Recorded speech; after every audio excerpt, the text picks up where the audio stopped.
Muy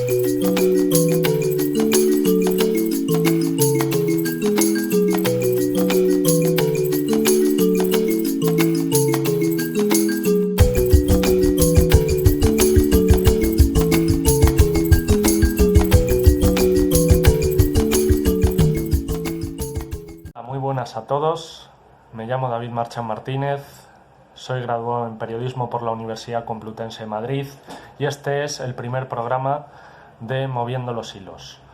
Este va a ser mi nuevo proyecto en YouTube. Os quiero explicar un poco en qué va a consistir. Bueno, vamos a tratar temas de actualidad y no de tanta actualidad, dejando cualquier medio convencional a un lado, temas que no se tratan en los mismos. También habrá entrevistas a diferentes personas a lo largo de los meses y bueno, espero que poco a poco esto vaya creciendo con ilusión, rigor informativo por encima de todo.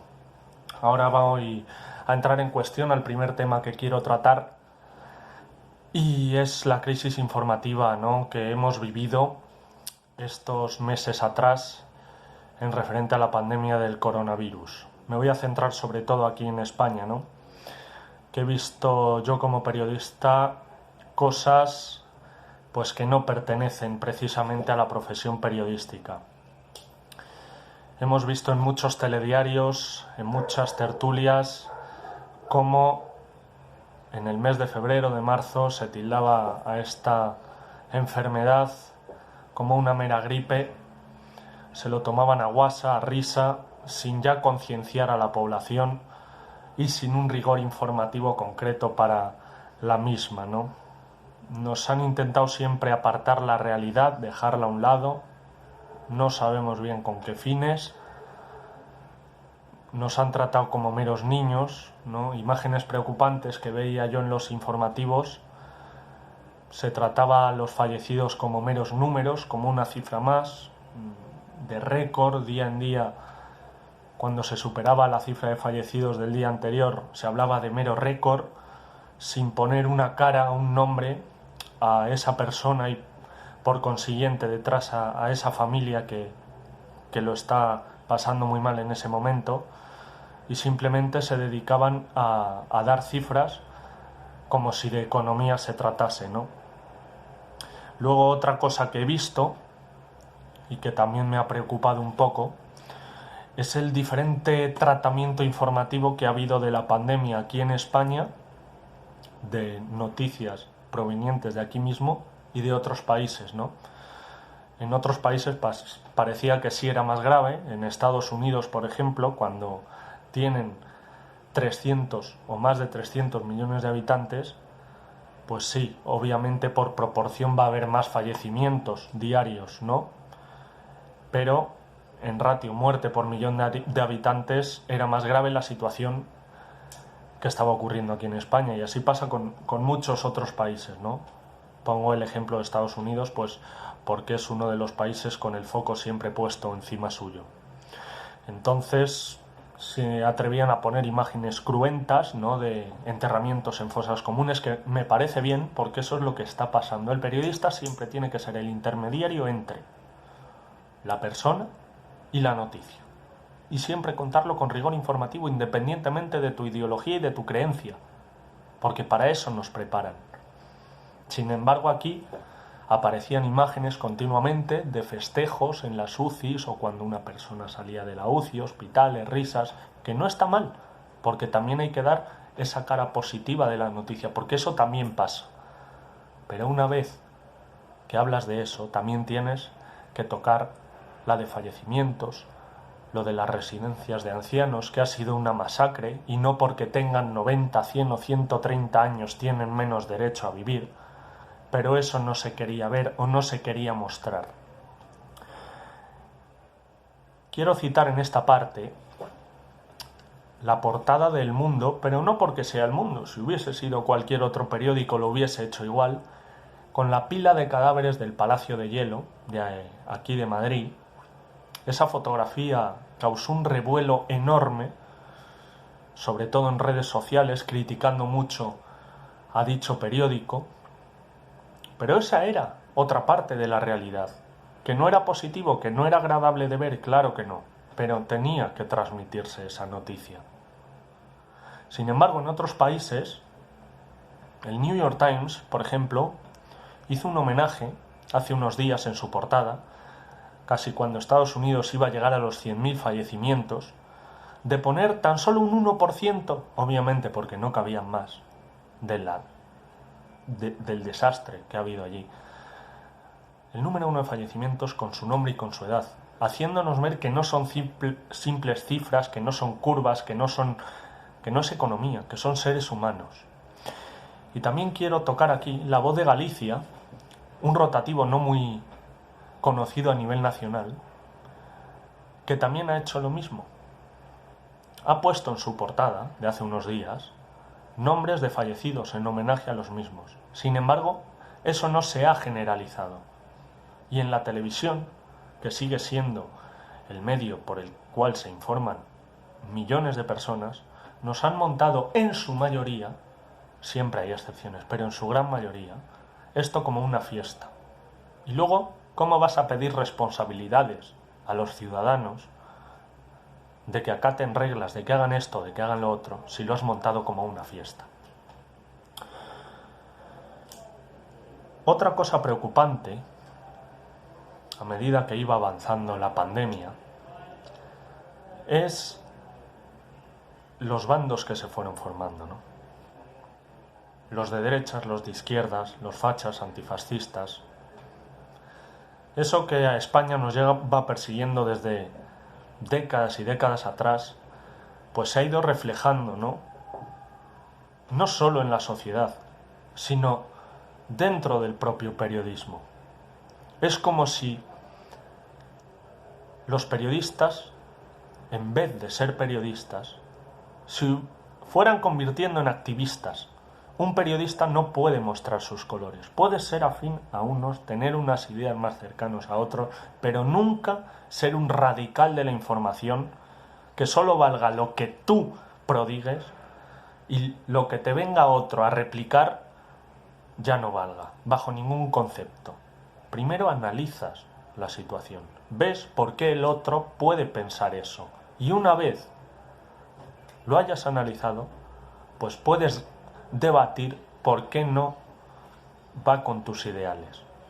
Es algo muy preocupante, ¿no? Que ni en la peor crisis de toda la democracia, con miles y miles de muertos, los periodistas den ejemplo a la ciudadanía. Porque debes ser un ejemplo. A ti te ven, por ti se informan. Sin embargo, si eres un mero chaquetero, hoy estoy aquí, mañana estoy en el otro lado porque me interesa, pasado mañana vuelvo donde el principio, eso no tiene ningún rigor periodístico alguno. Pero ninguno. Cuando estudiamos la carrera, los periodistas, hay un código deontológico detrás que debemos seguir. Respetar la verdad, por ejemplo, uno de esos puntos. Cuando te pones la chaqueta ideológica ya no estás respetando la verdad. Y un periodista nunca debe hacer eso. Siempre debe serle fiel a la persona que tiene detrás escuchándole, recibiendo esa información. Porque esa persona quiere sentirse informado. No que un radical le dé un mensaje y nada más. Un problema grave también que se ha agudizado con esta crisis, pero que ya viene de lejos, es el poder diferenciar información y opinión. No se diferencia información y opinión, en todo se quiere meter la propia opinión de uno mismo, y eso no puede ser.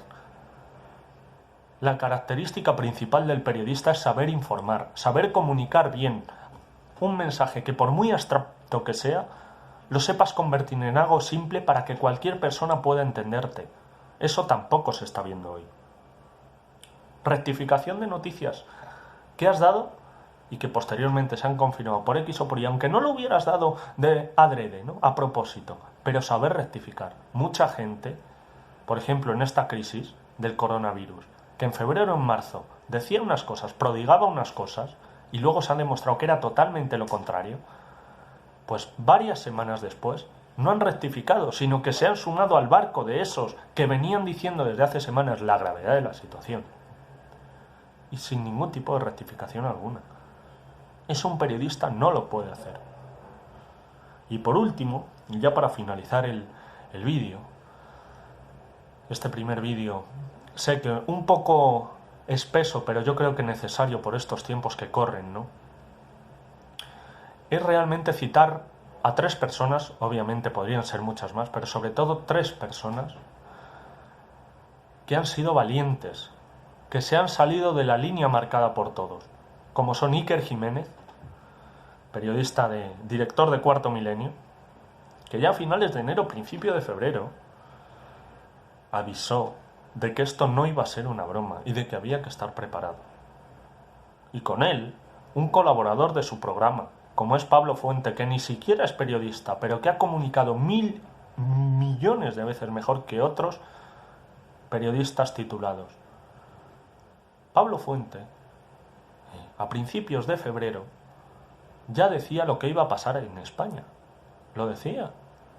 Y no le quisieron escuchar. José Miguel Gaona, médico especializado en psiquiatría forense, ha comunicado, de nuevo, muchísimo mejor que cientos de periodistas, por dejar los ideales políticos a un lado. ¿Qué es lo que debe hacer el periodista? La política no debe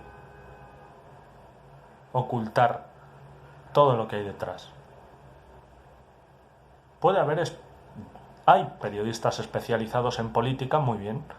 Tú puedes tener unos propios ideales, pero nunca defenderlos con uñas y dientes sin importar la opinión que puedan tener otros. Y estas 3 personas han ido avisando y les han dado palos, porque ellos son los que se han dedicado a estar horas y horas y más horas investigando sobre el asunto, consultando a científicos, a virólogos, a veterinarios, y luego recoger esa información y transmitirla, comunicársela de una forma muy correcta al público, que es lo que realmente nos pide el propio público, que le comuniquemos la información de forma simple y clara, pero no con mentiras. Entonces he querido dedicar este primer vídeo a repasar un poco la actualidad periodística y el mundo del periodismo en la actualidad. Y aprovechar para deciros que este canal va a tratar de temas de actualidad, de temas de no tanta actualidad, de temas de historia, de misterio, política, geopolítica, de todo un poco, pero siempre dando un tratamiento diferente a cómo se nos ofrecen las cosas en los medios convencionales, tanto audiovisuales como escritos, siempre con un rigor de investigación por detrás. Traeremos también a personajes de renombre a lo largo de los meses para que nos den su opinión sobre diversos asuntos.